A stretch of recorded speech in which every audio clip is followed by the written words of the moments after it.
Yes, we are live. We are live. Guys, welcome, welcome, welcome. Good morning, good afternoon, good evening to wherever you are in the world. You guys, I know you guys see the panel here. We got my brothers here and the Most High to come on here to share about what is right in our face, what is really going on. I don't even want to say behind the scenes because it's it's right here on the stage. It's right in our face. It's a percentage of the world that knows about this, and for us, we really want our community in our nation to understand what's going on. So, welcome to the live. When you enter the chat, make sure you like the video, leave your comments below because we're gonna be talking about some crypto today, cryptocurrency. We're gonna talk about some ISO 222. If you're not familiar with that, we will be explaining um, that to you guys. This is something that you know everybody here on the panel is invested in, and we see the potential, especially in the next I'll say the next week, if you understand and if you invest correctly, you can two times, three times your money. So just make sure you just pay attention to the end, and we are going to get started. I have my brother Fast Nickel on here. I have my brother Luke Cage. I have my brother Yosef on here. So yes, welcome, welcome, guys. Uh, if you guys want to say something, just real quick, and then after everyone kind of introduce themselves, I let Fast Nickel, present what he has to present, and we can just go from there off what he's talking about and what he's sharing. Because I'm pretty sure, man, it's so much information. It's so much information that is happening that we see and that we know people need to know. So we're just gonna go with the flow. All praises to the Most High. We give all glory, all honor to Him. And yes, welcome, guys. Fast Nickel, would you want to start?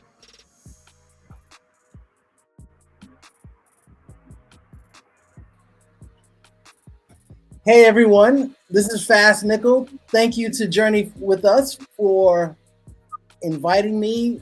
I reached out to him and said, "Hey, you know what? I was checking out his channel, and I said, listen, it doesn't hurt to just reach out and say, hey, you want to do a collab?" And he was gracious enough to say yes. So me and my brother Luke Cage, we've been trying to get together on Thursdays at 9 o'clock. So it's funny when he said, "Yeah, I'm available Thursday at 9 o'clock your time," I was like, "That's perfect." And so, we've been, my brother from another mother, Luke Cage, him like me, we've been in XRP for like 7 years. And so he is extremely excited to see what XRP is doing like the rest of us. So we're going to have a lot of fun here tonight. We're going to talk about ISO coins, and anyone who's here, we welcome your questions because we are here to help you. Don't worry how off topic you think the question is. We will do our best to give you the best answers. We're not financial advisors. This is education, but we're going to do our best to steer you in the proper direction.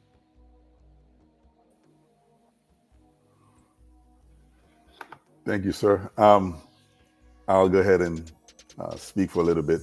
Luke Cage, I've known Fast Nickel for a good while now, and he's introduced me to these two brothers here, and I'm very happy to be here. And I think it's very important. This kind of transmission to the world is very important for our people because new financial system is dawning and it's here, and we have to be prepared for it because it's coming whether we want it or not. So we have to educate ourselves. And while this is still hot, they're saying that less than 6% of the world is involved in crypto. So this is ground floor right now. So this is a time when we need to get involved in it. And I had a Bitcoin when it was, like a high price at the time, $1,100, and I sold a month before it reached almost 20,000. so so these things move quickly. I think Bitcoin was the testing ground, and it has introduced, I think, XRP to be much more functional and have much more utility. But I've been in this thing since XRP was 18 cents. I've been accumulating. I haven't sold, and found out that recently I'm in the 4% of XRP owners. So I'm feeling quite good, but not satisfied because I just want to accumulate some more.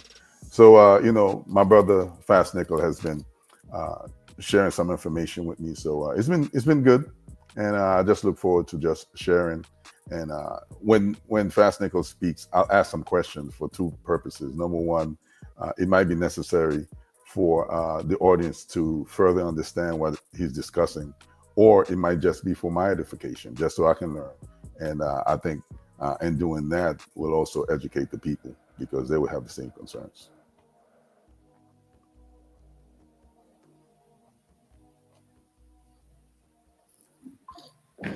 That's awesome. Yeah. You already know my brother Ricky. He came on here before we came. We did a couple videos, so I'll let him go ahead and introduce himself and talk a little bit. Yeah, I just again want to thank everybody, Journey With Us and Fastnickel, for inviting me onto the platform, and give all honor and praise and glory to the Most High. I just ask that it be all of Him and none of me. And I hope those with ears can hear. I believe it will be some really good information that's going to be shared here. Like the Luke K said, 6% of the world, like the thumbnail says, it's not too late. And so I hope those that are meant to hear the message take advantage of the information and act fast. I'll just say I've been, like Luke K said, I've been in the XRP community for, I'd say about 6 to 7 years. And I haven't gotten it. I think the lowest I may have gotten XRP was 20 cents. I didn't get that 18 cents somewhere in the loop, but I got it at 20. And yes, I've never sold. And it's, if you've been in the community for a long time, and again, this is not financial advice, I believe that I was told by the Most High, but currently I do get financial advice from a cartoon bear. Those that are in XRP, they know what I'm talking about. Other than that, I just hope that that everybody enjoys the content, learn something, and I hope that it will not only enrich you as far as financially, but also spiritually as well. Yes, hallelujah, hallelujah. All praises to the Most High. Um, yeah, like say we have to say it. We are not financial advisors. This is just something that we believe that this could be generational wealth for our people. So, just stay tuned. Fast Nicole, I'll let you share your screen. I'm not sure what just happened, but let me know when you are ready. But guys, I'm telling you, this is something for me. I'm fairly new to cryptocurrency. For me, I day trade, so I was more of like a forex trader, a stocks trader. Um, and I do a lot of technical analysis. So I was very familiar with the candles and how the market moves. And then once my brother Yosef introduced me to crypto, maybe a year, not yeah, yeah, a year. So I'm nowhere near no 18 cents, 20 cents. When I got the XRP, it was consolidating, accumulating at maybe 48 cents, 50 cents. So, I Yes, still I yes. still see the I still see the gains. It's not too late. So that's why I say it's not too late. It's not too late. And the most important part is uh, having this understanding and the knowledge about the utility behind it. So with me saying that, I will let Fast Nickel share the screen and go ahead with the flow. Okay, I'm ready. Now, just so you know, I got you all beat because the very first coin that I ever bought was XRP. I got it for 9/10 of a penny. There was an exchange called GitHub.net, and if you signed up, they gave you 50 XRP, and so that was the end of 2016.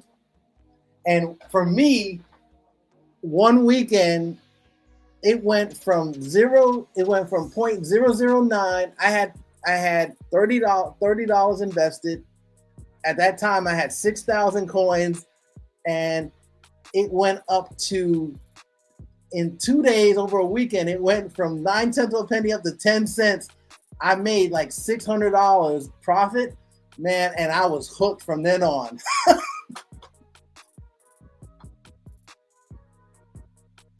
So what I'm going to do here is, this is a presentation that I had put together regarding ISO 20022 tokenization in Africa.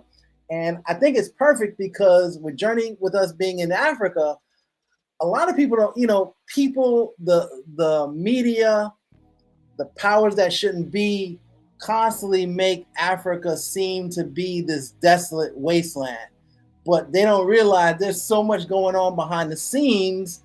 And so part of this presentation is going to just help to show what's going on in Africa. And what's interesting is March 10th of this year, all of the US banks they have put the mandate through that they have to be ISO 20022 compliant. And so what a lot of people don't realize, so a lot of people have heard the term SWIFT, which is the system that we use. And although we've heard of that system, what most people don't realize, it's a messaging system. It's kind of like when we send text messages to each other. That's kind of what SWIFT is. It's a system where they put in their messaging, and then they send it that way. But what's going to happen now is the ISO 20022 coins are going to be backing that system up. It's a little technical, but and again, when this happens, it's not going to really change anything about our day-to-day life. But what you may see is some of your coins start to shoot up in value. So when you look at cryptocurrency, some people call them tokens, some people call them coins, but there's over 10,000 of them. And, if you ever want to see what the value of them are, you can go to a place like CoinMarketCap or CoinGecko to see what all of the different coins are selling for. And it's all in real time. Now, every coin falls into a category. Like we have layer ones. Bitcoin, Ethereum are considered layer ones. We have layer twos. We have AI coins. We have all different qualifications. And the coins over here that you see XRP, like XRP is a layer one. Quant is a layer one. But basically, these six are six of the coins that have been ISO 20022 approved. Now, for those that don't really know, if you go to ISO 20022, it'll give you a basic definition of what ISO 20022. It's a rule book, for financial data. It's a structure. Like I said, it's a communication system. It's very similar to if we were sending text messages, but it's the system that the banks use to send financial signatures. Now, these are the 8 coins that are currently classified and compliant. And when you look at the 8, if you look at what I have highlighted in red, so for XRP, it's fast, cost effective for cross-border transactions. Cardano, security, scalability. Quant is facilitates interoperability between multiple blockchains. Algorand, immediate transactions. XLM, stellar, currency payments. Hedera, Hashgraph, HBAR, high throughput, low latency, and IOTA, facilitating secure sales and trading. So, and XDC is for trading and finance. So when you look at these 8, they all have something to do with finance or security. So that there's no coincidence that these 8 coins are part of this ISO compliance. Now, I know a lot of people like to think that, okay, if we live in the West and then we've got the East and the BRIC nations, how is that going to work together? Well, regardless of whether you live in the West or whether you're in the East and you're dealing with the BRIC nations, they all submit to the big daddy, which is the Bank for International Settlements. So you can say, okay, we're doing SWIFT, we're doing BRIC Pay, we're doing this, we're doing that. But regardless of what they're doing, everything still has to go through the Bank for International Settlements. And as you can see, the main countries that are part of the BRICS, they're all part of the BIS. Now, as we all know, it's commerce and trade that makes the world go round. And the reason I bring that up, because when you look at Revelations 13, verse 17, it talks about not being able to buy or sell unless you have the mark. So with that being said, are cryptos going to be part of the B system? I would have to say most definitely yes. But that doesn't mean that you can't take advantage to get yourself where you need to get out of debt, or if you're looking to move, get out of the country, whatever your plans to do that you say to yourself today, I don't really have the finances to do it. Well, when we hear the terms wealth transfer, what we all have to remember, the wealth transfer is not just one way. The wealth transfer, the Most High might do it by way of crypto. He may do it by way of currencies, by way of owning precious metals. It's not just going to be one way. So therefore, we should all want to be diverse and have a little bit of everything, because today you may need some crypto, tomorrow you may need some precious metal, and the next day you may need some different type of foreign currency outside of the dollar. We just don't know, but you just want to be prepared for every scenario that comes your way. Now, Bitcoin is a store of value. At least it's claimed to be a store of value. As we know, the United States, and I think there's about 6 or 7 states that have already said they are going to do Bitcoin reserves. And now we see that today XRP, the last 2 days, has been spiking, and a part of that reason could be because the rumor is now that Trump has said that he wants to make Solana, he wants to make XRP, and he wants to make USDC stablecoin, which is part of Stripe. He wants to make them part of the not just Bitcoin, but he wants to use those as reserves. And so that could be a big reason for the coin to go up. Now, when Trump comes into office on the 20th, that's when Gary Gensler leaves. And Gary Gensler has been the main guy who has kept crypto down because of not having regulations. A lot of these companies don't want to do business in the US because there's no regulations. And because there's no regulation, he has been talking. No one knows what you can and cannot do. And yeah, Bye-bye, Gary. Bye-bye. and yes, he is leaving. So when he leaves, Bye-bye. it's going. Crypto is going to. I mean, I think crypto is going to skyrocket. Now, just because I want to just point on about the RLUSD. So, shout out to Chief Hamza who brought that up. So, the RLUSD is the stable coin that Ripple, and so just for anyone who doesn't know, Ripple is the company, XRP is the token. So they have created the RLUSD stablecoin. And so the beauty of it is when we look at the XRP ledger and the XRP stablecoin, when the banks use the stablecoin, it's burning a fraction of an XRP.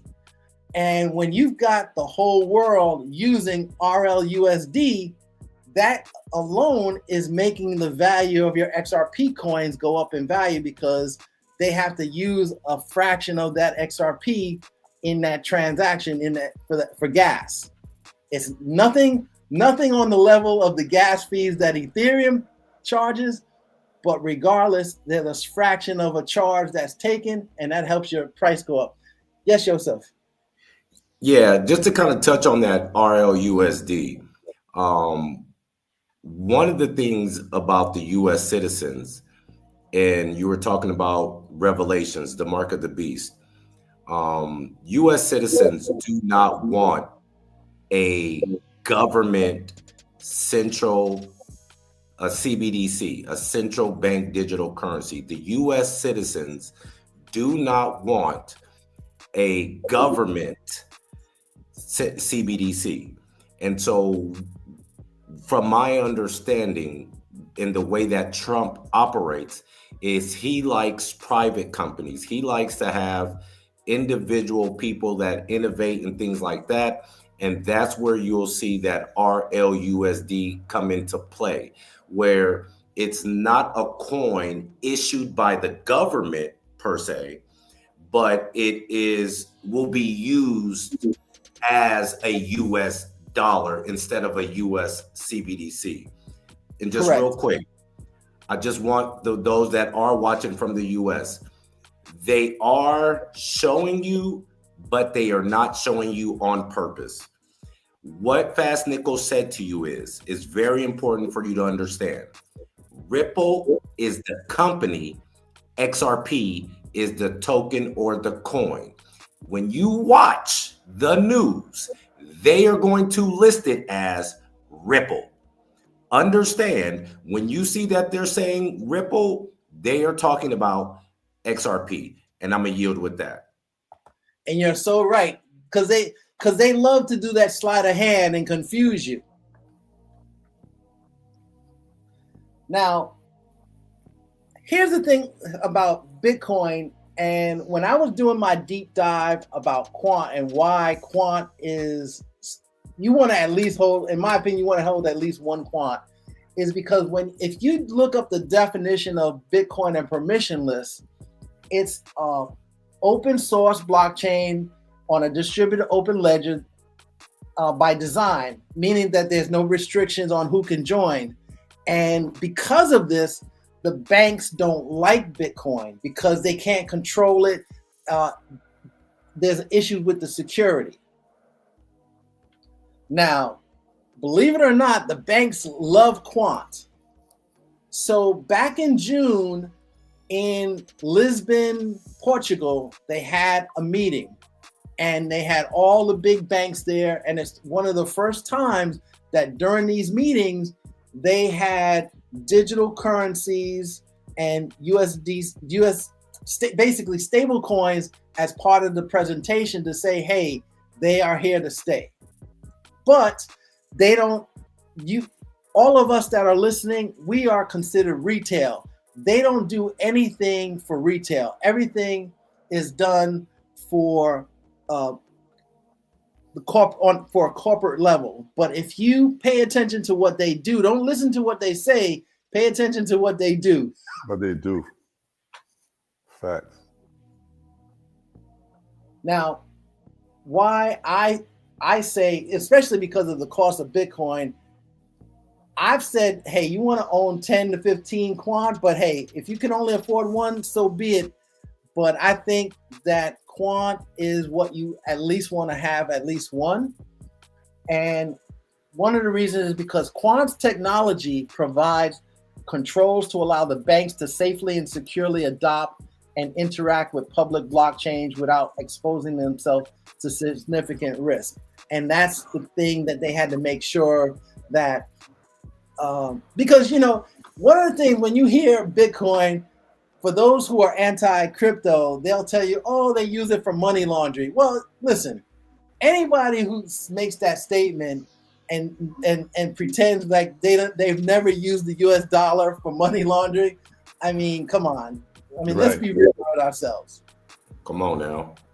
Mm-hmm. So real quick, what is the price of quant currently? So quant, let me look it up. So quant had It's at 121 right now. How much? I mean, 108. How much is it? $121. Wow. Okay, so it's 121. Yeah.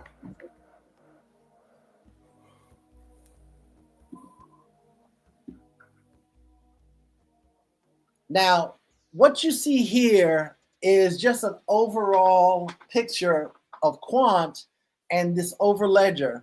And so what's interesting about the overledger is this is the framework that is going to allow all these different networks to talk. So basically now the banking system, the educational system, the retail sector, the medical fields, all are going to be able to now talk to one another. Now, the one thing that I don't really talk about in this presentation, which is big, Quant is doing, is they are also incorporating to where all this can be done through an API.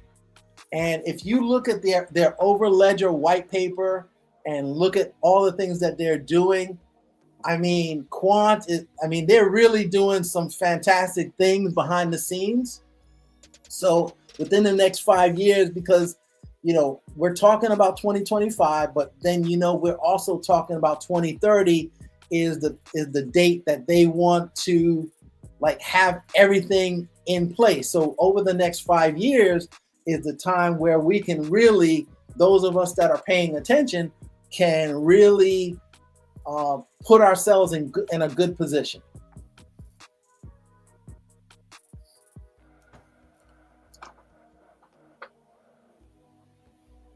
Go ahead, Joseph. And you don't have to raise your hand, just go ahead and talk. No, I didn't want to interrupt, so that's why I want to raise my hand. That way it can flow a little bit better. One of the things that I saw, which is when you say we're looking at 2030 and we're in 2025, one of the informations that I saw was, and this is for more like the audience, when you look at the internet and how fast the internet was adopted by everyone, these digital assets are outpacing everything. So when you look at, okay, when the internet came out and we was using dial-up and they were doing that, and now everybody can't live without the internet. Well, how long did that take? And so when he is explaining to you, when Fastnickel is saying, hey, it's 2025 now, they're looking at 2030. What they are telling you is the adoption of this technology is outpacing any other technology adoption that we have ever seen. You're not too late to take advantage. And I hope this is finding y'all all well. I think this is a great presentation, Fastnickel. With that, I'll yield up. Joseph, I'm glad you said you're not too late, because think about this, and I think Luke Cage, I think you mentioned this.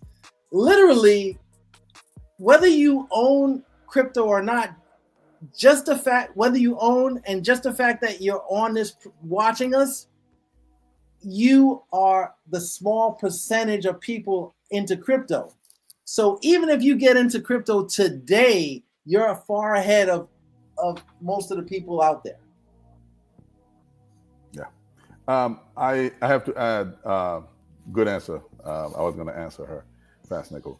I have to say, your presentation, Fastnickel, is a great presentation for intro and gives people the big picture and its real use of crypto, because this is, without question, the future. If you're not following this, you don't know their rules in place, their contracts in place.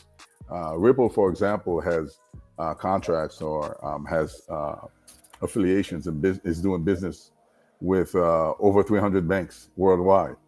So me and Fastnickel spoke earlier. Bank of America is using XRP's blockchain to transfer from one branch to the next. So while they're talking to us at very superficial level. J.P. Morgan, Jamie Dimon of J.P. Morgan, again, just like Fastnickel says, he talks about that crypto has been used for all sorts of illegal activities. Well, before crypto, there was no crime. There was no financial crime being committed. and it was cash. I mean, you talk to the mafia, it was all cash. It was about cash. So this is, again, let's not listen to what they say. If you look at what they do, they're buying, they're accumulating the things that they're telling us not to get. They're getting it. So and it makes sense, I suppose. If you're in control, you don't want the masses to get, because if they get, it costs you more to get. So let's not get fooled. Let's be informed and understand this is the future, and we are in early stages. It is not too late. It is far from being too late. We need to get involved. We can't be left behind. We've been left behind with everything, but with the technology that exists today, we as a people should not be left behind. We have to open our eyes and start playing the game, because the game will be played. We need to participate and not be on the sidelines. Exactly. Yeah, and I do want to go off that, because it is very, very important to know this technology. I know a lot of people look at it and say, like, I don't know where to start. I don't know what to do. But understanding how to move your money around from one wallet to another, understanding how to withdraw your crypto to your bank is very important to know. So with that, I would say, like, this is something that everyone should know, no matter the age. Because just the other day, we went grocery shopping, and sometimes we move stocks around, and we take our profit out of stocks, and it takes a couple of days. For us, we're 9 hours ahead of Eastern time, so it's like, I want to say, like 5 p.m. Our time, when we're able to touch our money. But at the time, we wasn't able to receive that uh, money, so I could just go to my wallet and take out $50 instant. So it's good to understand this technology, because it could be, a life, changing situation, or, an emergency situation. And it's very instant, like no more than a couple seconds, more than a couple minutes. So learning this and understanding it is important. One thing that got me into crypto is because I had a bad experience back in 2008, and I had just gotten a big paycheck. I was working in timeshare at the time, and all of a sudden the bank froze my account, and I had to wind up going to a lawyer to get I had to pay them to get the account unfrozen to get to my money. And after that, that is another reason why I got into crypto. So I tend to only keep enough money in my bank account to pay my bills, but I rather keep the rest in crypto because no one can control it but me.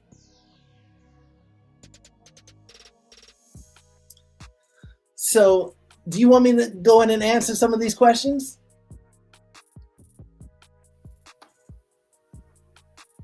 So Jackie said, also, can someone tell me when does crypto winter start? Well, we just coming out of crypto winter.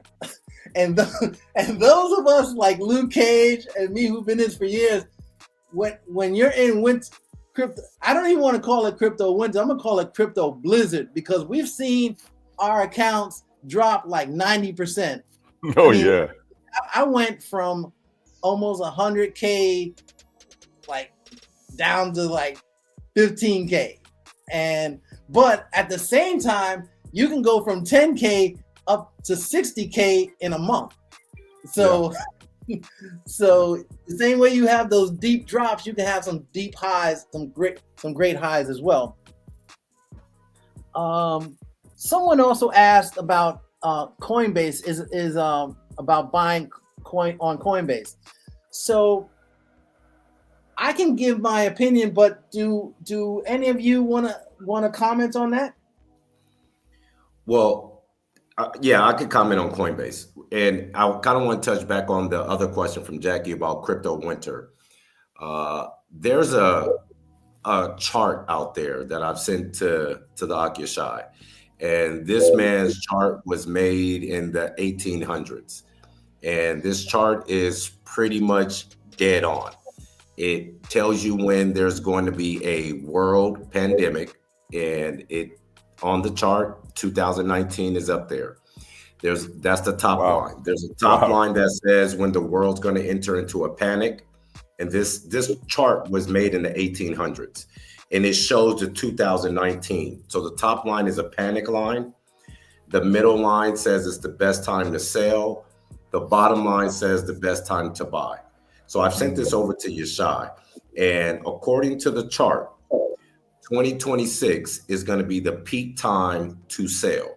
From 2026, we're going to go down till about, I believe it's about 30 to the year 2030. So from 26, we should start seeing the markets go down according to the chart, okay? And then I think 35, it might be another peak time to sell. And then they have, I don't have the chart memorized, please forgive me, but it also tells you when the world is going to have another crazy panic.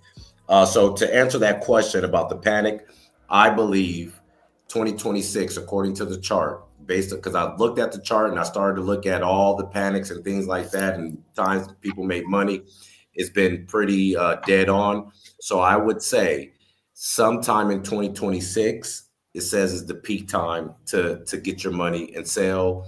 Wait for the market to come back down, take your profits, buy back in for that next up. To touch on COINBASE, yes, COINBASE is a good app and a good product to use. The reason why COINBASE is with everybody's cell phone, right? So COINBASE is on there. But like Fastnickel said, bye-bye to that clown Gary Gensler, okay?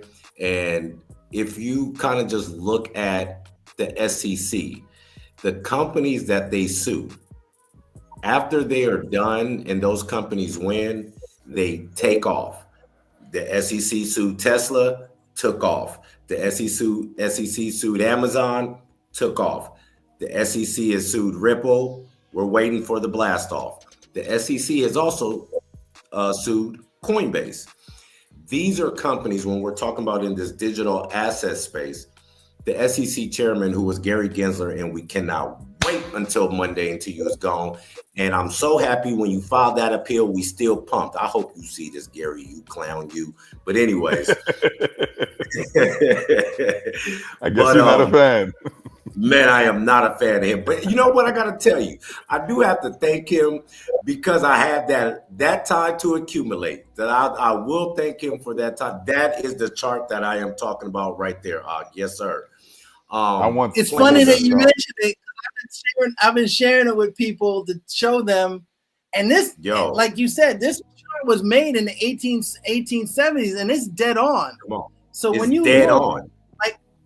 So right now this is the peak time. So starting around the beginning of 2026, from 2026 to 2032 is gonna be bad. Like that's when you want to be out of according to this chart, you want to be out of crypto, you want to be out of stocks. Like that's gonna be the down period.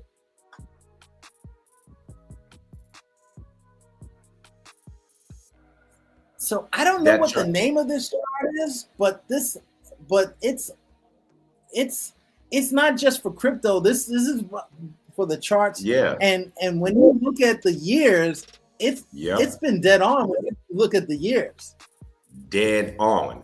And when I sent that over to Ak, I said, look, man, there's another thing that when we're talking about charts, there's this term, and I'm not too familiar, but it's the Fibonacci, the golden ratio. Okay. Golden ratio. And so, all right.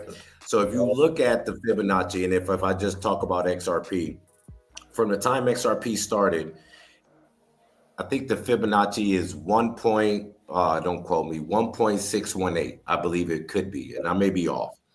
But if you look at the chart from when XRP started and you go 100 or 1,618 days, XRP hit its top. You go from the top and then you go 1,618 days, it hit the bottom. The next 1,618 days from that bottom is going to put us sometime in November 2026. Again, this is not financial advice.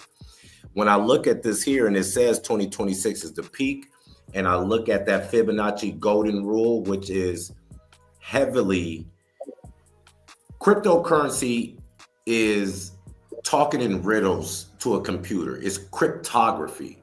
And anyone that has been in the XRP community for a long time know that we have riddlers, we have a cartoon bear that have been dropping clues about what's getting ready to go on. That Fibonacci golden rule is heavily embedded in the XRP's code. So I would say take a look at that golden ratio, and you may be able to predict the best time to sell, but not financial advice. Not financial. There was a question, if I may, about how cryptocurrency gains will be taxed. That's something that you need to seek out a tax expert about. But in terms of the new administration, if we're talking about XRP, there is serious discussion taking place about not taxing gains from Americans who purchase American-based cryptocurrency. So we may be Americans here may be winning from that. But also, there's short-term capital gains, there's long-term capital gains, and it has to do with how long you hold it, all that stuff. So you just need to really seek out a tax expert. We're not giving any advice, and nothing that we say here is financial advice. But this chart here and Fibonacci throughout time, the world is mathematical. It just is. We don't see it, but unless you understand math, you can't see that everything operates by math. Even God, the Almighty, operates with numbers. So Fibonacci is probably the backbone of this chart, because this is quite impressive. So we're in a nice period, and 2025 should be a pretty exciting period. And red days will be coming. Because nothing stays steady. It will go up and down, and down days. It's almost like every millionaire will tell you this. You've heard them say it. When things are bad for everybody else, it's great for them, because things bottom out. When things bottom out, you have some cash available. You scoop them up, and it helps you in your overall earnings and goals. We have to keep that in mind.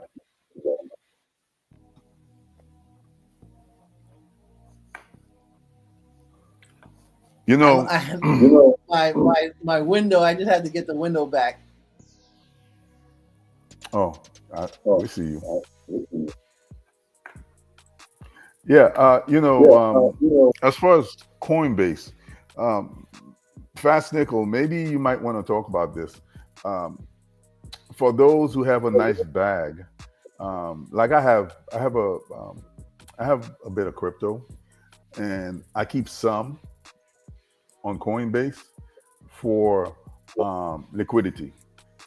If XRP gets, first of all, this is me personally.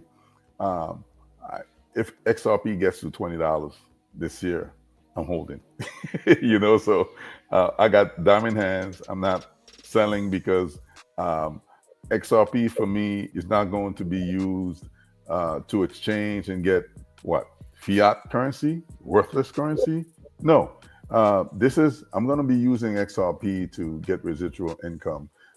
There will be plans to borrow my XRP for some gains, percentage, some interest.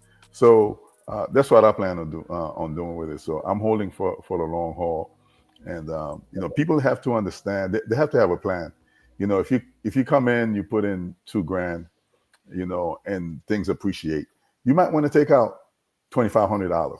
Take out your initial capital, reward yourself with $500, and ride, and just ride out the rest. We have to have a plan and just not stay and just watch things. And when you get in something, you have to understand what you're getting into as well.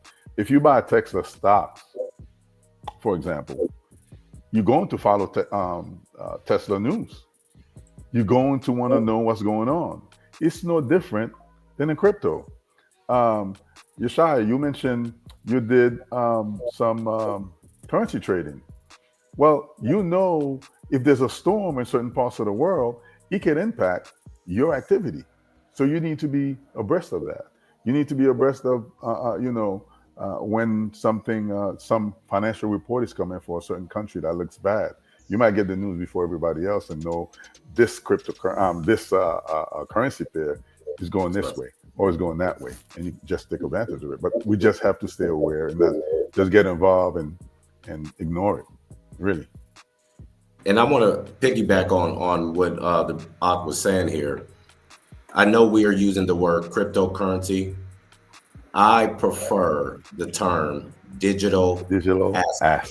Yes, brother. That's how I prefer to use the term, because these are assets. So like he said, should you take some profit? Yeah, okay. Or at least your initial investment, because then the rest is just house money after that point. Of course, you should have a strategy in place. As far as what Luke said, we got diamond hands. And, like he said, $20 don't mean nothing to me. Nothing. Because, like, when Fastnickel said we've been in the blizzard, y'all have no idea. If you're just getting into this, I am so jaded on the price. So, like, people are like, oh, $3. I'm like, man, whatever, man. Okay, that's just kind of my attitude with it. Okay, because I know that this asset is worth more than $3, $20, or something like that. So it's an asset. And what I was also saying is, when you understand, and let's say, again, going back to Fastnickel, the mark of the beast, a lot of us want to stay away from the mark of the beast. A lot of us, he's also showing you how it's going to impact here in Africa as we go through the slides, right? So, and you're watching Journey With Us, you're watching Fastnickel, and they're saying, hey, come out here. A lot of us want to be self-sustaining. We want to remove ourselves from that system. This is a way that you may be able to have the finances to remove yourself from that system where you have your house, your farmland, you're self-sustainable, and then these assets is steadily just making you income, and you're literally chilling on the farm, and your net value worth is going higher and higher. And then what you're able to do is leverage those assets, because that's what I was saying earlier, which is because I've never bought XRP over 50 cents. I'm not telling you not to do it. It hurts my stomach. I've never bought any coin over 50 cents. I just got to be honest, I haven't. Wow. So for me, when I see it, I'm like, okay, I'm looking for the next one, right? So like right now, I'm really packing my XDC bag. Let's just say XDC is 20 cents, which is not. I'm just keep packing different bags, and like you said, we're holding diamond hands.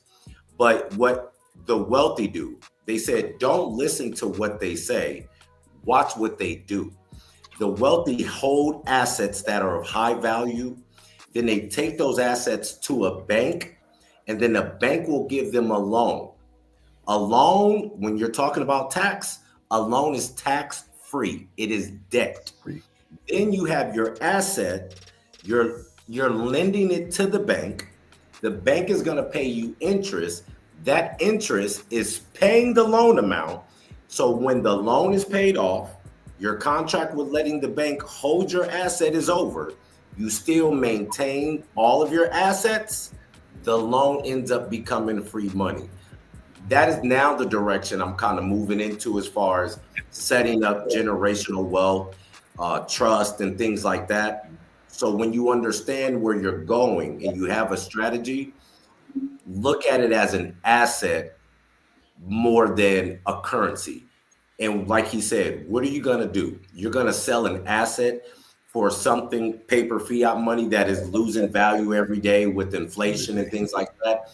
And I'm going to say it. If you're going to take profits, I love you. I have my profit line where I'm going to do something nice for my family, because we've been they have been holding me down, eating these red beans and rice that he could just keep accumulating.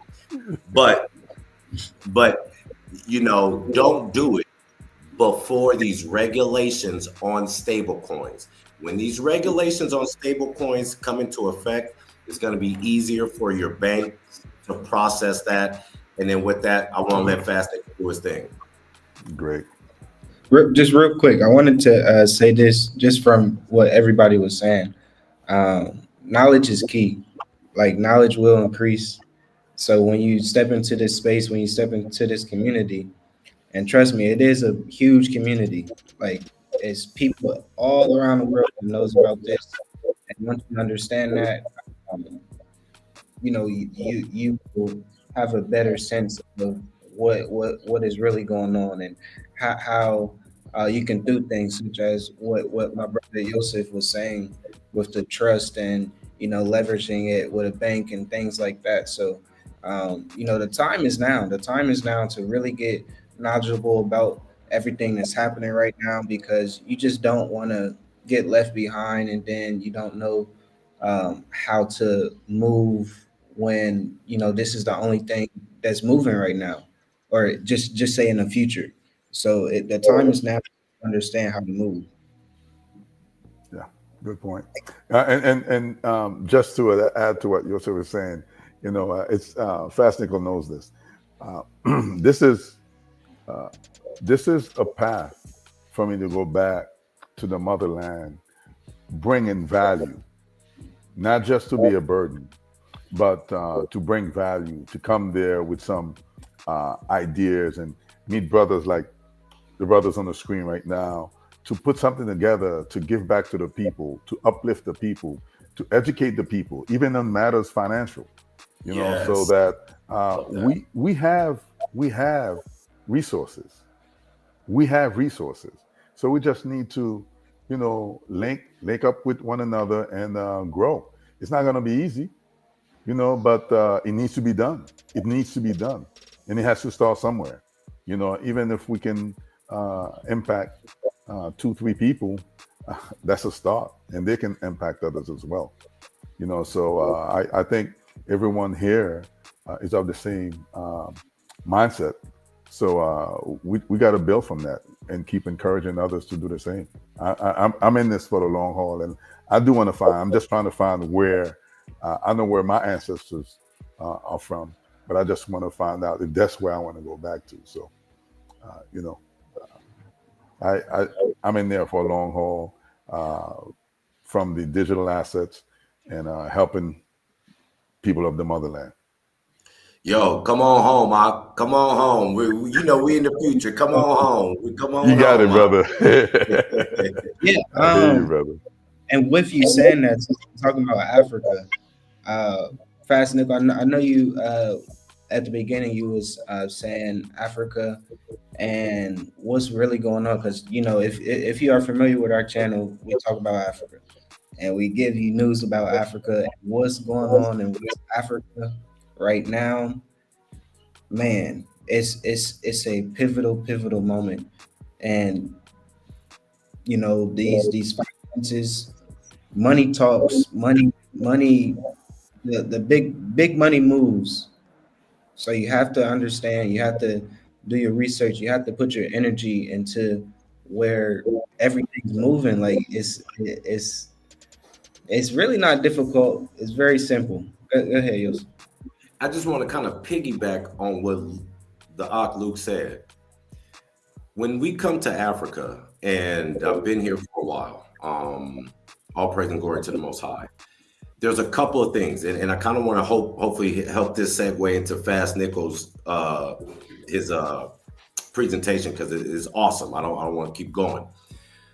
When we come here, a lot, I've been around our people that do come here, and one of the things that they say is, "Oh, why is this African country allowing this nation to come in, and this nation to come in, and this nation to come in?" And I'm not saying they're not, but they seem like they have an advantage over us, and we're related to them. Okay. And the reason why I say that, and the reason I give them, is those other nations, they have their own bank. When they walk into a bank, they're talking to their own bankers. Okay. When we come out here, we normally come with our hard-earned savings, our money. And most of Africa, their exposure of us coming from the States or the UK is either through our music, our movies, or some type of athletic. Okay. They don't see us more than that. So when he says this is an opportunity to have this wealth to give back to the country that you're in, I just love how you said that, because this is an opportunity. Because I'm just going to speak for myself. I can't walk into a bank in the US and say, "Hey, I got a great plan to build up Africa," and think that banker is going to want to loan me some money to build up Africa. That's just my opinion. Okay. The other nations can, because they know that when they come out here, they're going to be sending their money back to their homeland. The beautiful thing about us, to my African brothers and sisters, is that when we come to, we want to use our wealth and knowledge to uplift the community, and thank y'all for welcoming us here. Okay. And so I really think that what the Ak Luke said was very important. When we are able to obtain this wealth, then we can come out here with that wealth without having to go to a bank, because we actually have the wealth, and we can build up the local community here and show value to the African countries, just like the other nations do. The other nations, when they come in, they're showing the value. Hey, we could build your roads. Hey, we can build your power grids. Hey, we can do this, because they're getting a loan from their banks. For us, we're coming with our hard-earned money, and so we want to show a value in having us here and it being beneficial, and not coming to, like he said, be a burden on them. And I love the fact that Fastnickel is getting ready to go into this, and I hope a lot of our African brothers and sisters are watching, because when I come across them, they have no idea about this financial system that is taking place. They may have heard of Bitcoin, but they are being left behind in this information stage. And like the Ox said, there's no reason for it in the day of technology now for this message to get out. So I hope even our African brothers and sisters are watching and learning, so they can take advantage of it as well. And with that, I'm going to yield. Well, I'm gonna say a couple of things based on what Brother Joseph said. Well, first is everybody hit the like button. We need to get those likes up. So that's the first thing. So what's interesting is you guys heard Brother Joseph say on multiple times he mentioned banks. Well, what most people don't realize, especially Africa is unbanked. Most people in Africa don't have bank accounts. More people have cell phones. They don't have bank accounts. So when you hear borderless payments of money through their phones, not by having, everybody's gonna be their own bank. There's still gonna be banks, but people are gonna be their own bank, and you're gonna be able to do your own transaction. You're not gonna need the banks. And like I said, a place like Africa is unbanked anyway. You know, the majority of the people don't have bank accounts. For one, is they don't trust banks. Everything is mobile money out here. Everything is on their cell phone. Mobile money.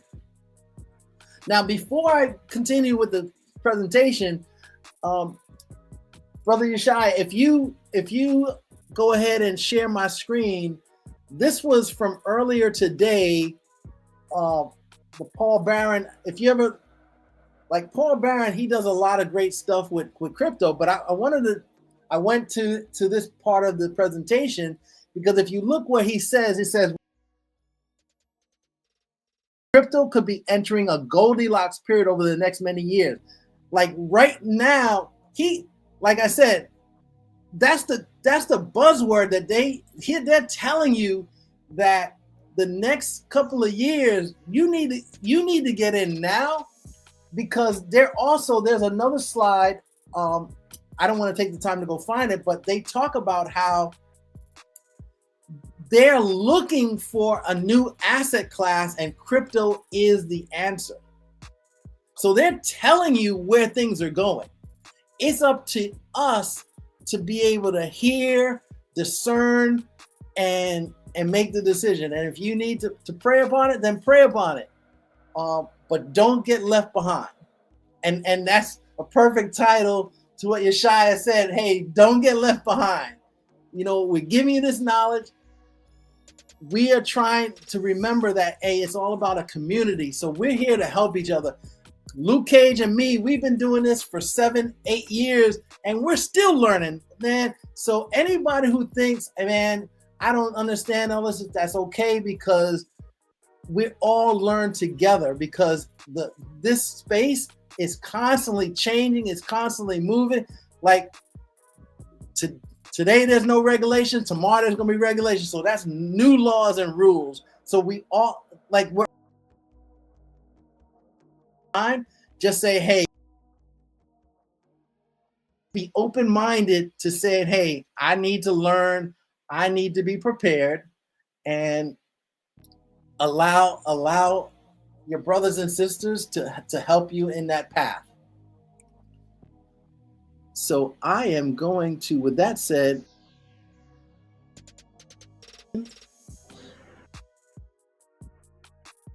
is key. You got to be prepared, and this is all we try. What we know, in it. No, we want to, share this knowledge to the community so they can get the same type of bag. Yeah, what Jay-Z say? What's better than one billionaire?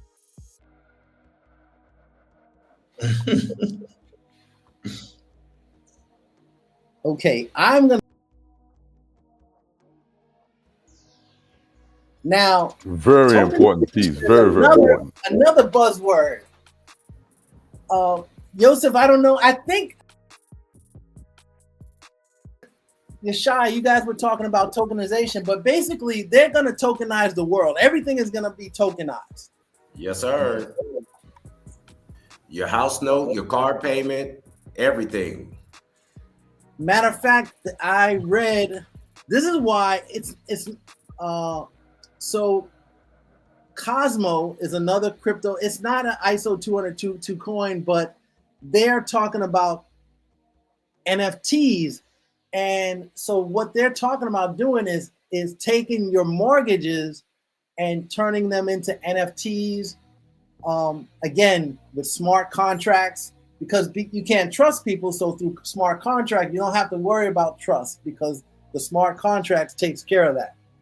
Real quick, Yes. and I know the answer, but just for those who may not, what is an NFT?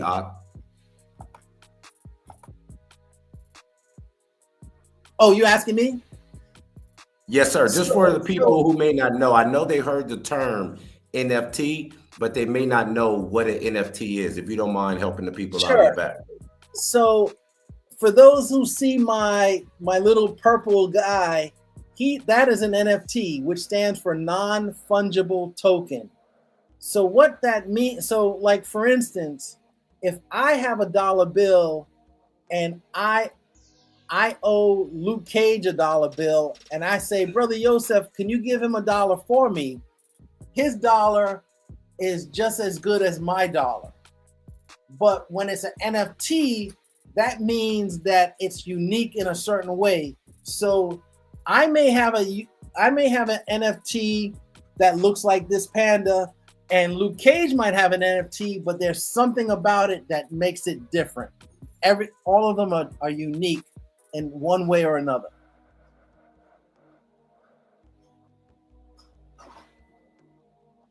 Now, this video that you see at the top, this is a video I did where Gilbert Vernon, he is the CEO, he is the creator of Quant, and he's the one that put together the presentation back in June in Lisbon, Portugal, where he told the banks that they had to have everything in place by November of this year.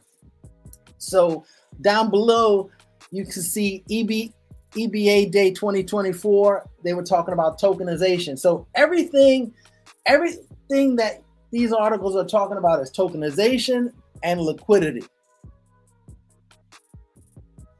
Hey, Ak, if you can, what is liquidity? Yeah. What is liquidity? I know these terms, but maybe other people may not. What is liquidity, Ak? So liquidity is, a perfect example. Let's say that you own $100,000 house, but you can't go to the store and buy a milk because you don't have any liquid cash. So liquidity is having that cash readily available to you to be a mover and shaker. You might have assets, like for instance, I have NFTs that have value, but it's not liquidity. Like I can't just take that NFT and turn it into money because somebody has to want to buy it in order for me to get money from that NFT. It's just like a house. It doesn't matter if the house is worth 100,000 or $1 million until somebody decides they want to give you some cash for the house. You don't have any liquidity. Your assets rich, but paper dollars broke. Yeah. No liquidity. So in this article from Forbes, this was from back in March, but BlackRock was putting $10 trillion into tokenization. So when you see there's a term called RWA, which stands for real world assets, that's where they're planning to tokenize everything. They're going to put a dollar value. And I've been telling people for the last few months, sometime soon, they are going to tokenize the air you breathe. The same way that they make you pay for water, they're going to make you pay for the air you breathe. And gold and silver, all of those things are going to be tokenized. Now, I didn't want to play the video, but on the right-hand side is just an excerpt from her video. This is the CEO of Stellar. And basically, she was meeting with Congress talking about digital wallets and stable coins. Stable coins, it's coming. This stuff is coming whether we like it or not. These are just some excerpts from Stellar. And if you look where I have the two red lines, It has the Bank of International Settlements and World Bank. So whether we like it or not, the banks, the main banks, the World Bank, the bank, BIS, they are all into crypto. So this is going to happen whether we like it or not.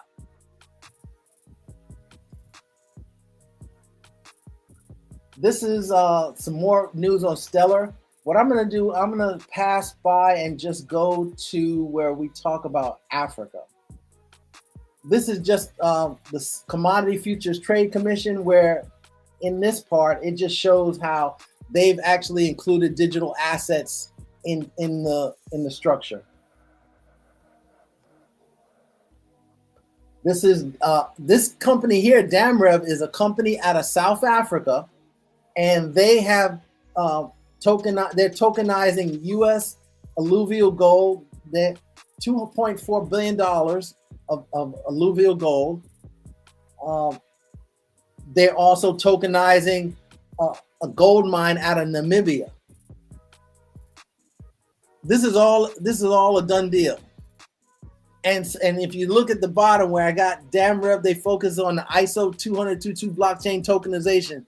That's why I've told everybody, hey, do what you want, but you want to own some ISO coins.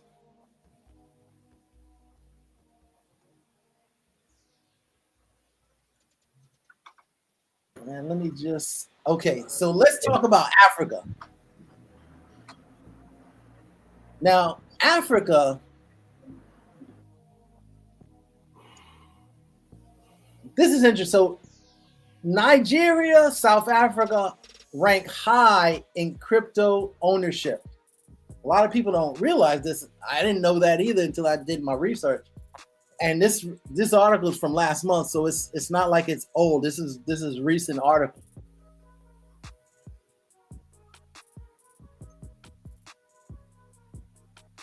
This is another article from Finance where it talks about Nigeria and South Africa lead the world in cryptocurrency ownership. Wow. I didn't know that.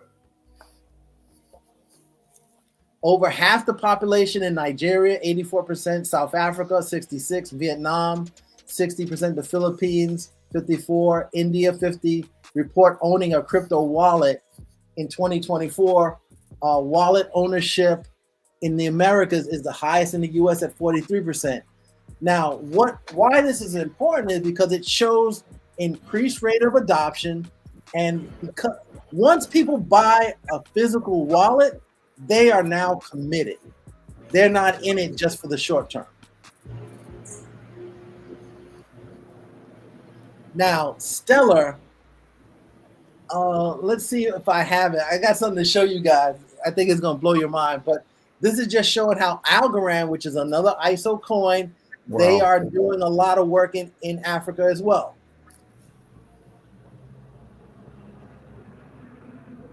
When you look here at the FinTech Times and Crypto News Flash, Ripple is partnering over there in the UAE.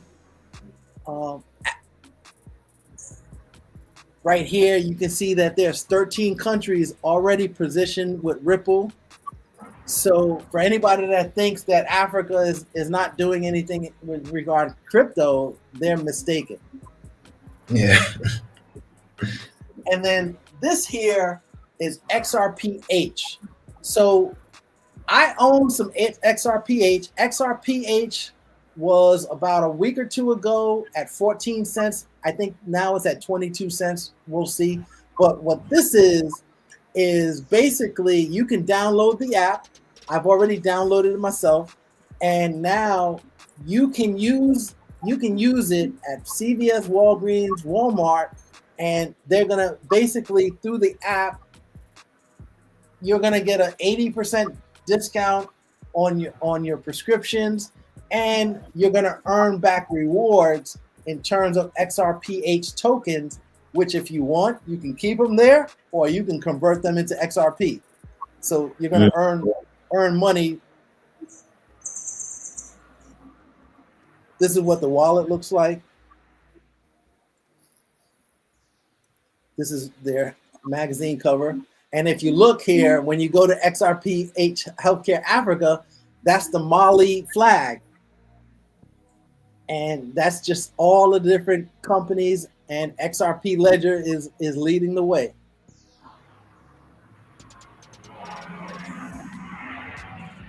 Wow, that's some good information, man. Everybody that's on the live, make sure you like the video, because this is like information that I didn't even know, and it's like, wow, like you just learned so much. You learned so much, so that's why the community is so important.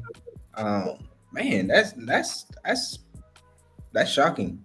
It's not shocking, but it's surprising. I was like, wow, I did not know that. All praises. I'm gonna show. Let me find it for. Okay, here we go. I'm gonna show you a couple. So we were talking about XRP.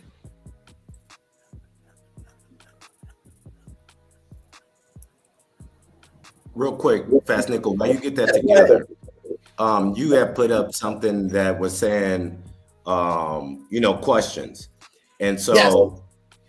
there was a question in here that I did want to address. I believe it was from, give me 1 second to call out that person's name.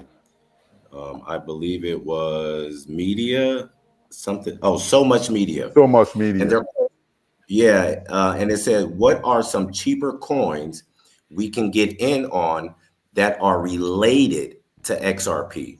And so I kind of just want to touch on that. So what Fastnickel is showing you, if you're saying related, the ISO 222 coins, those would be the coins that would be, let's say, related to XRP. You do have the XRP healthcare that's really related to XRP. You have XRP memes that's related to XRP, that's on their ledger. You have XRP NFTs that's on their ledger. When I hear what you're saying, which ones are related to XRP, I would say the ones that he listed as ISO 222 coins are related, because those are the ones that are going to be part of the financial system. Now, when you're saying which ones are cheaper, I am an X person. I'm Generation X. So XRP is my biggest bag, XLM is my second biggest bag, and XDC is my third. Okay. Yes, sir. And I mentioned that earlier. So when you say what are some cheaper coins, right? So there's a strategy. I'll kind of share with you with my strategy. Okay. I like to accumulate thousands of coins. Ain't that right, Luke Cage? That's correct, brother. We like to have thousands of coins. And the reason why we like to have thousands of coins is because we cannot give you a price prediction. We can't tell you when it's going to hit a certain price. When you have thousands of coins, when you accumulate more coins, it allows you to take profits at a lower price. So when you're asking what's cheaper, I gave the example of XDC, and it's blowing up right now. It's not 20 cents, okay? But let's just say it is 20 cents. It might be around 12, 13 cents right now. If you were to spend $100, or if it's 20 cents, that means you're going to get 5 per dollar. You're going to get 5 coins for every dollar you spend. So if you spend $500, you're going to get 500 coins, which until it hits 20 cents, you're going to be able to accumulate. So while you're accumulating thousands of coins, you're able to have a price to sell and take profits to do whatever you want to do at a lower price. For example, if you spent $100 today on XRP, you're only going to get 33 coins. Okay. If your target, when you're thinking about how much money you want to make, is $1 million, well, 33 coins, how many coins, or what is the price that is going to take for those 33 coins to make $1 million? You're almost going to need the Bitcoin price of 100,000 or 50,000, right? You're going to need a price about that high in order to make that million. Well, how long is it going to take XRP to go from the $3 price to the $50,000 price? I cannot tell you. So a strategy, what I was saying earlier is I haven't bought a coin over 50 cents in my life. I have not. But that's because, like Luke and Fastnickel, we've been in this thing for years. So I like to take advantage of doing the research and educating myself on the coins and their technology, looking at their price, and they say you do a dollar cost average. You look at where you want to go and then how much you plan to spend. When we're looking at XRP, and I'm not going to say how much I got in my bag. I don't want nobody trying to find me out, okay? But today, to get about the top 10%, I believe it may be like 26 to 29 or 2,900 coins. To get that amount today, you need about $12,000 to $15,000 to get that amount of coins. So that's why I would say, look at the technology. That's why it's important that you educate yourself. Fastnickel gave you a list of those ISO 220 coins. He told you about quant. He said, look, get one. Hey, Fastnickel, I said the same thing last time. I wanted to get some quant, but that thing was like $100 when I looked at it, and I was like, I'm gonna spend this 100 on XLM and get 1,000 coins. You need quant. You want to do that dollar cost average. So when you have more coins, you may have more, let's just say, exit strategies. You could sell at $10 and get you a cool 10,000. You can, because you have 1,000 coins. You could sell at $100 and sell a cool 1,000 and get you a quick 100,000. The more coins you have accumulated, it will allow you to take profits as the price is going up, and you accumulated so much that you've been able to take profits to do some things you like to do, and you still got a bag that you just hold on diamond hands forever till it reaches the $10,000 or $100,000 price, and you've taken money on the way up. So I know that may be a long answer, but I did want to answer that question that was in the chat. Well, let me share a couple of things to piggyback on what you're talking about. So right now I have the XRPH or XRP Healthcare analytics up, and right now it's at 24 cents. When I was putting this presentation together about 10 days ago, it was, back then, I bought in at 14 cents. It was at 13, but I bought in at 14 cents. And now it's at 24 cents. And look, on the 10th, just last Friday, it was at 14 cents. Last Friday on the 10th. And now it's at 24 cents. So I was showing people how to get it, because when you look here at the markets, it's hard to know how to get this. So the way you get it is you have to first get the Zayman wallet. And so I have a link that I share, where people who come to my channel where we do Q&As and stuff, I share with them a video of how to download the Zayman wallet and how to create trust lines. And by creating trust lines, I don't need to go to these different exchanges to buy coins, as long as it lives on the XRP ledger. So this site here, the XRP market, and a little while earlier, I was sharing this with Yeshaya. I shared this with you, Luke Cage, about 2 weeks ago. I don't know, are you familiar with the XRP market? Yes. Yes, sir. Sorry about that. Yes, sir. So it's great because here you can go ahead and basically, like for instance, here I have my Zayman wallet connected, and so I can see all the NFTs that I have that are showing up. Then I can see my token. So for instance, the XRP, I basically have that much XRP health. It's gone up 10.8. in the last 24 hours, it's up almost 11%. So I can show people how to buy this through not just this coin, but any XRP coin you can. If the dollar is out of existence, how are you going to trade those currencies? So the thing to remember, I know we like to think that everything revolves around America, but you know, the world is into crypto, and the world doesn't all use the dollar. They use the yen, they use the British pound. So you can use all of those things. So when you come, as an example, let me see if it's a market, or is it, should I go to the DEX? And also keep in mind, while you're looking for that, I have to add this. Also keep in mind that even though, let's just say the dollar is out of existence, America will still need some sort of currency for purchasing. So that will always be there. That's where I was going. I was going to say that, like, the dollar is not going to go out of existence until, in my opinion, till Hamashiach come back. All right, so I'm just going to say that.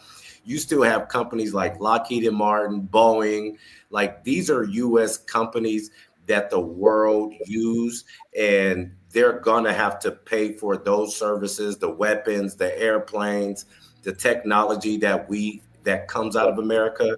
You're still going to have to transact with the American in an American currency, which could transform into a stable coin, whether it's the US dollar or a US Treasury note. There is going to be some form of monetary or some type of currency there for America. Period. Yeah. And also, just to add, let me bring a little clarity to this term about the dollar is dying. The dollar in the U.S. is still functional, and when they talk about the dollar dying, we're talking about OPEC nations, the contract, the agreement that America had with Saudi Arabia and others is that they must use the U.S. dollar in order to sell oil. That is what's changing.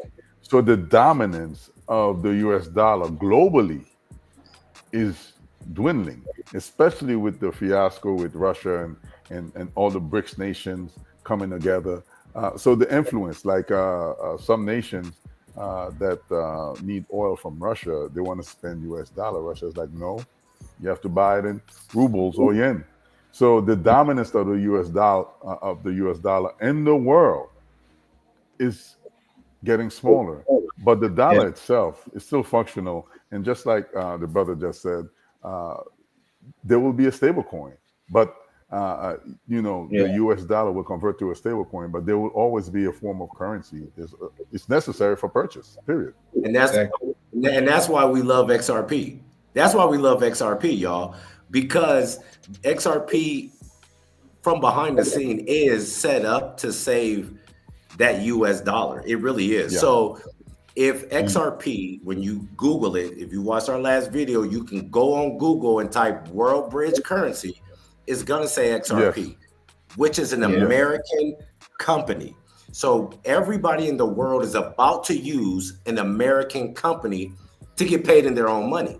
So like he said, okay, Saudi Arabia, they're not going to sell it in dollars now. And you want to buy Russian oil and they want their ruble or they want the yen, but you are in Iraq and you use the dinar. Well, guess what's going to bring the dinar together to make it a yen is going to be that XRP, which is an American company. That's why we love XRP. So I do want to throw that out there. And I know I talk about it a lot, but I yield with that. More importantly, since we're talking about finances, the president-elect loves XRP as well. He loves it. Yeah. I called him Donald Pump. Donald, people was mad at me. People was mad at me. I was like, look, I don't care about none of that U.S. politics. Pump my bag. Let's go, Donald. Yes, sir. I am no, you know, I love y'all that are still there. I'm not there. I'm eating mangoes and pineapples out here in Africa. I'm not trying to say nothing. I know y'all got stuff going on. Y'all, the politics matter out there for y'all. I love y'all. Look, pump my bags. But my bad, baby. Donald Pump. I did want to say that America is only 4% of the world. So you got Yeah. only 4% of the world. So this is chess. This is chess. It's not checkers. So I hope you guys are familiar with the game of chess. I'm sorry, Michael. Before you go on, I have to say this because I'm looking through the comments. Someone mentioned something about market cap. I could refer you to a video, especially one by Zach Rector, where he broke this down. I just heard it today. Yeah, me too. I watched the same video. Okay.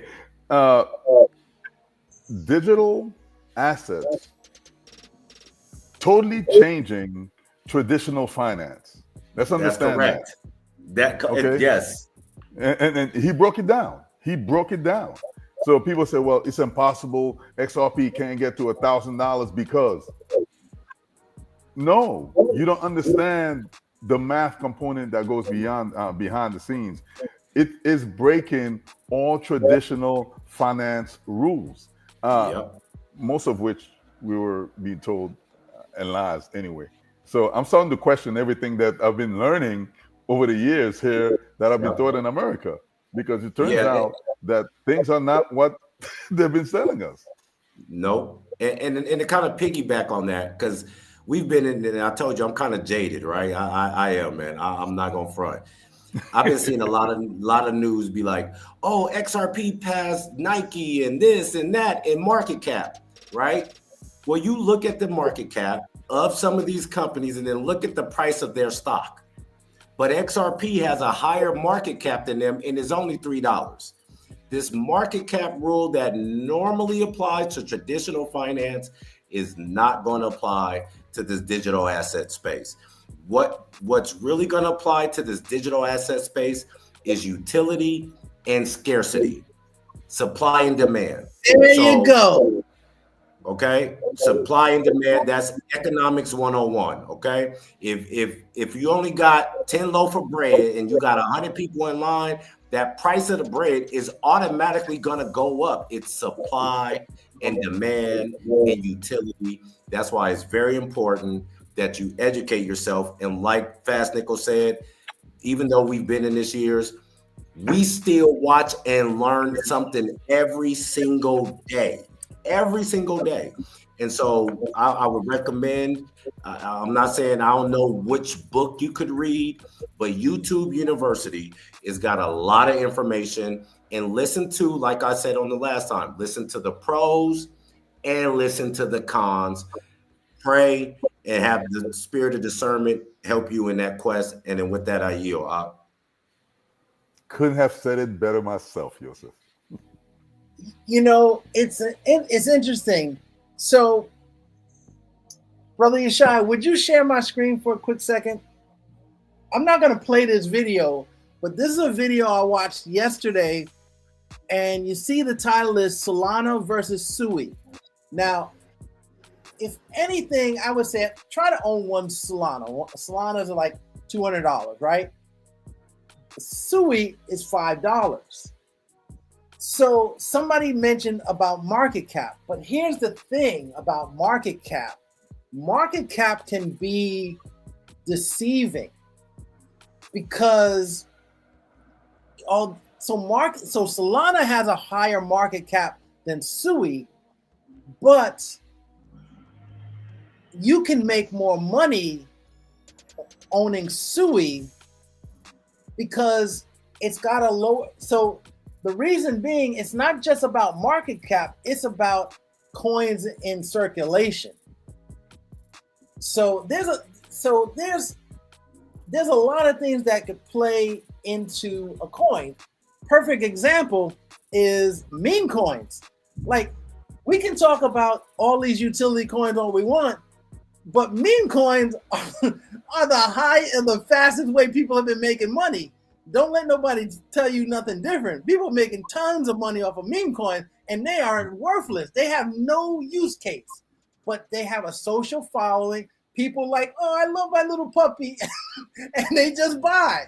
So, it's not always about what the coin does for me. But at the end of the day, you want to always look to see what it is that the coin is doing. And, between now and March, like this guy talks about in this video, yeah, there's coins that you might be holding it for the end of the year. But at the same time, there's a lot of coins that are going to pump between now and March. And you want to get in on those coins so that they pump. And then you can take your profits and move them into other coins.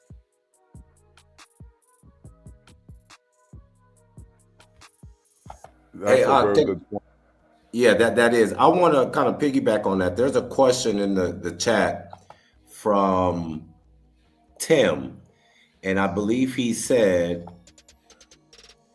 and I can answer it, but I'm just going to read it, and I'm going to let Fastnickel or Luke get into it. So here's the question, gentlemen. Can someone tell me how can XRP blow up if there's an unlimited supply? One of y'all want to take that? So there's not okay. So for one, they have coins in lockdown, and also, like I mentioned about the RSLU, the Ripple stable coin or the XRP stable coin, every time it's being used, it's burning XRP, and it's not unlimited. None of these cryptos are unlimited. So that's the other beauty about crypto. Right. The dollar or fiat currency is inflationary. Crypto is deflationary. And to be specific, XRP created, when it started, I believe it's 100 billion. 100 billion coins. No more coins are going to be made. There is right now a total of 56 billion that was put onto the market. I'm just giving you the numbers. The rest is locked in escrow. Remember, if you watched the last video I had with Yashai and Luke said they have partnerships with 300 banks and non-disclosure agreements. What in the community is speculated is that what's in escrow is going to be used for those banks and governments that actually need to have XRP in order to function with these cross-border transactions. Yes, sir. Now, out of the 56 billion that is in current circulation, only 19 billion are available.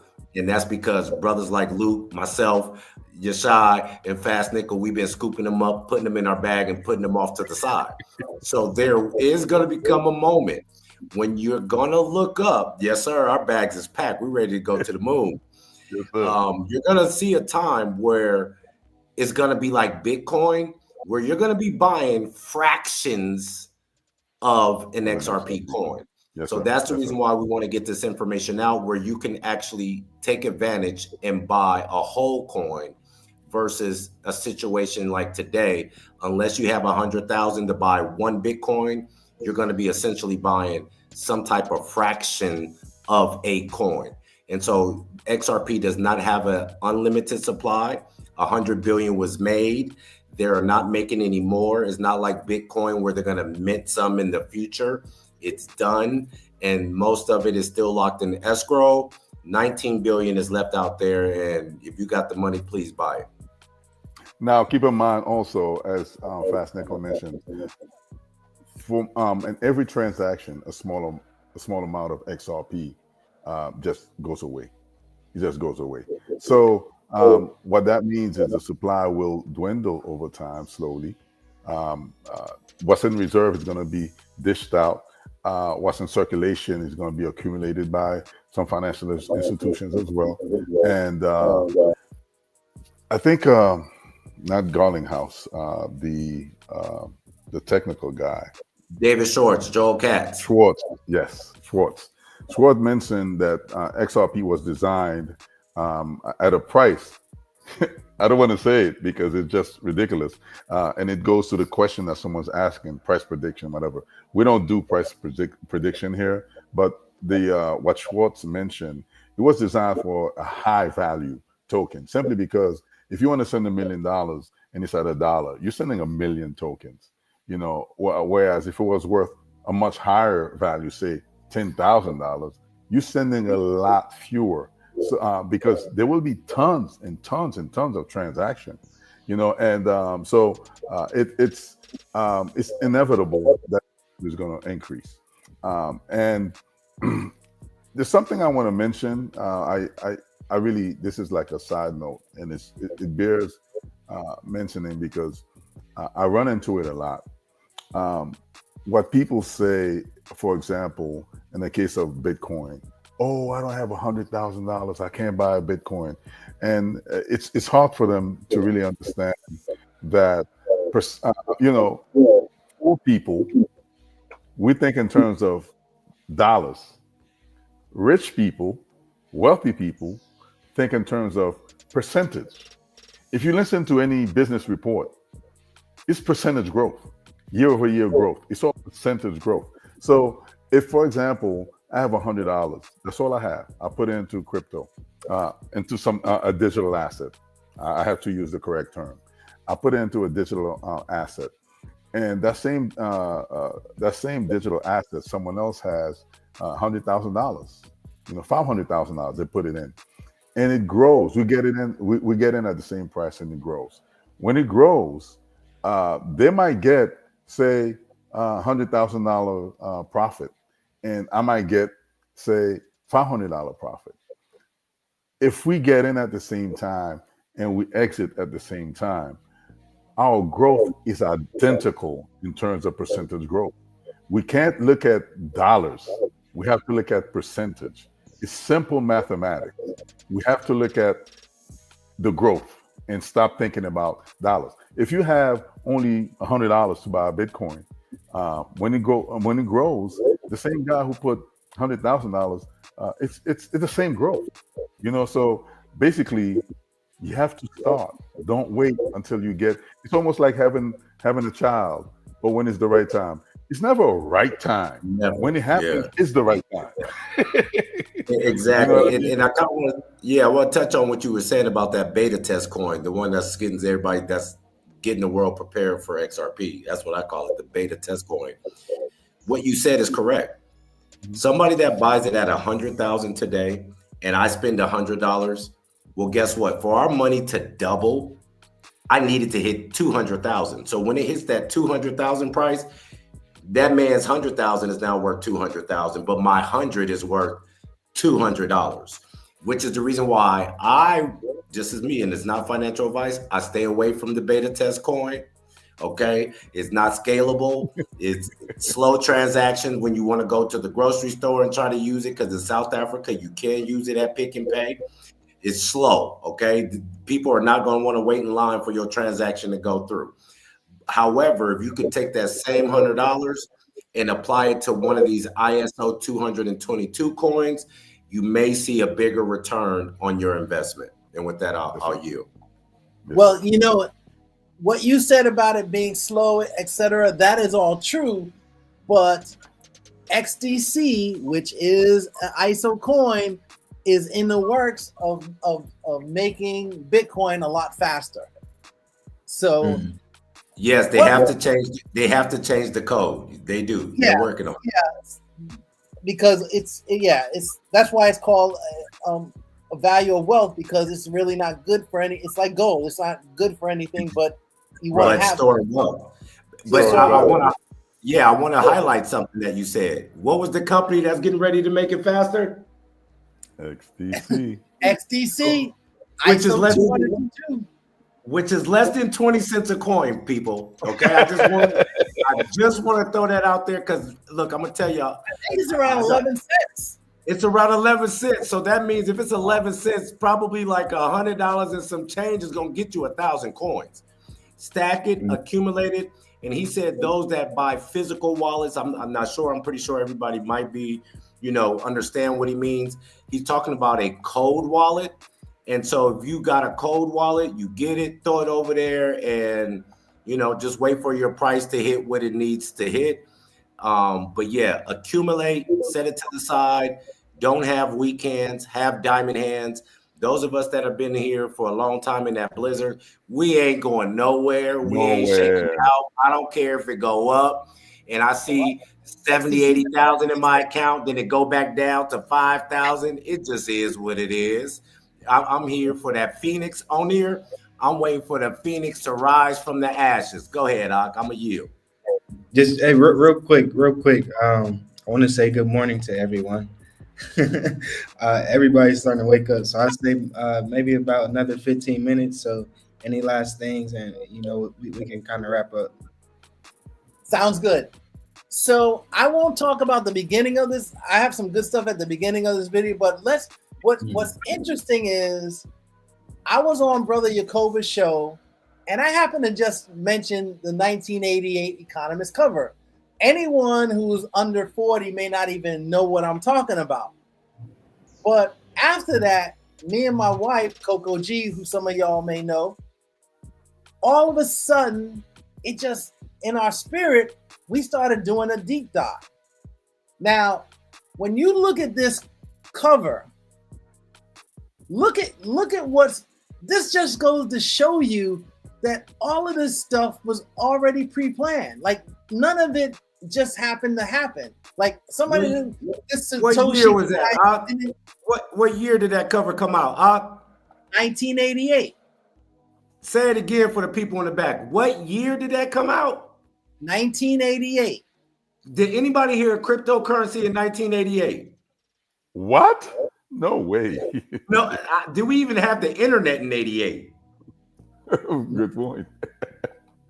Go ahead, Ak. I'm sorry. I just wanted the people in the back, because you showing. Look, they've been putting it in our face for years, and you're showing that this is 1988. Go ahead, Ak.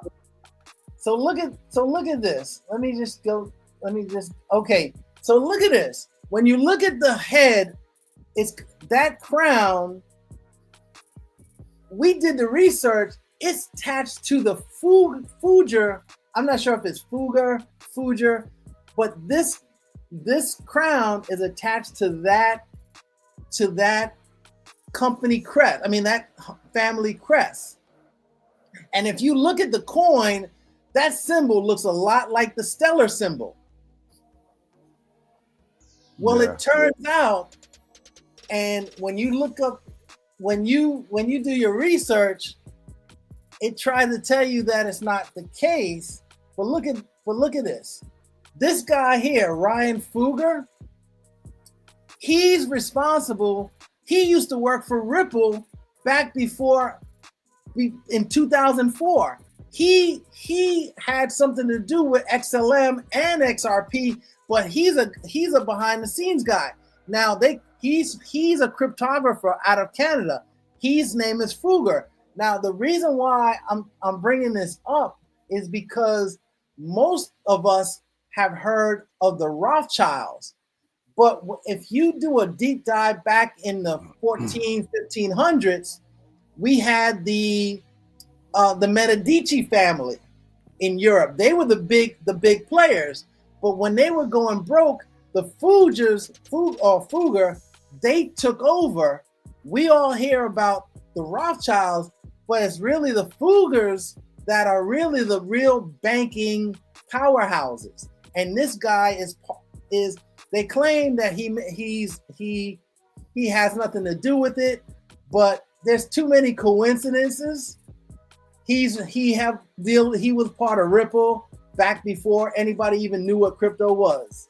So when you start putting the pieces together, it just gives you more. It makes you feel good to say, hey, you know what? I need to get me some of these coins. Yeah, exactly. They definitely know what's coming. They plan decades ahead. We did lose our brother Yosef, his power. This is Africa, so his power went out. So we are used to that. But yeah, like that's why we're trying to get people, like only 7% of the world understands this, knows this, is really involved in this space of digital assets. So it's not too late. It's really not too late. You got to really think of Bitcoin in 2010. It was at a certain price, but now it's at 100,000.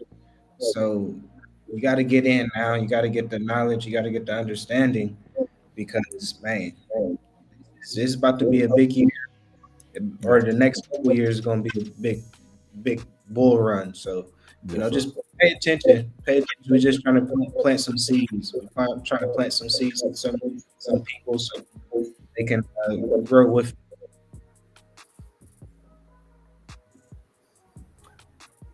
Brother Yashai, I know that you got to go. So, Go ahead. so I have nothing left to present. I just wanted to share my channel, or my website, where I basically, on my blog, I have a lot of learning material.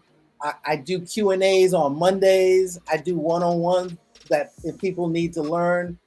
But the bottom line is, if you just want to come here to just go to the blogs and just learn stuff, like you want to learn about what exchanges are US compliant, or just to learn about how to avoid being scammed. So you can always just come to learncrypto101.info and begin your journey. Yes. Yeah. Well, Yes, I'm sorry, Brother Ishai. No, you can good. Go ahead. Go ahead. Okay. I thank you for the opportunity to show up here. I think there was a wealth of information out here. Brother Fastnickel did a fantastic job with his presentation. Love the graphics too. So you did a really good job, and this is part of the team, and we have to keep learning, folks. This is just touching up at a high level. There are more specific things to do. You can follow him and keep following this channel. There's a lot of nuggets that we can pick up on our way to wealth, on our way to getting some money. So, all right, and follow Journey With Us, because if your plan is to come to the continent, who better than to ask but someone who's on the continent? Who's on the continent? Yes, exactly. Definitely follow this channel. Appreciate you guys. Yes, thanks for coming on, y'all. This is beautiful. I learned a lot. I'm always a student, so I definitely learned a lot. This was an excellent presentation about these digital assets / cryptocurrencies.